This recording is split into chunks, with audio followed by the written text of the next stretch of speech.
দুই পরিবারের বিভেদ দীর্ঘদিন ধরে ছিল, বারুণী মেলা একসঙ্গে হচ্ছে, কি বলবেন?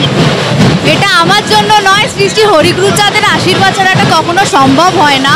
তো এর জন্য আমি মনে করি কি শ্রী শ্রী হরিগুরুচাঁদ ঠাকুরের আশীর্বাদ ছাড়া এটা কখনোই সম্ভব হয় না। এটা আমার জন্য নয়, এর পুরোটা আমি মানে কি বলতে চাই, আমি ক্রেডিট আমি হরিগুরুচাঁদ ঠাকুরকে দিতে চাই। পরিবারের মধ্যে দ্বন্দ্ব হতেই পারে, সেটা ছোটোবেলা থেকে আমি নিজেই দেখে আসছি কি ছোটোবেলা থেকে গণ্ডগোল হয়ে যাচ্ছে। এই জিনিসটা অনেক মানুষ আমি দেখেছি রাজনৈতিক হিসাবে এটা নেয় না, আমি সেটা বলবো না। এটা রাজনৈতিক ম্যাটারের জন্য নয়, এটা পরিবারের আলাদাই মাঝে মধ্যে গণ্ডগোল ছিল, সেটা স্বাভাবিক হয়ে থাকে।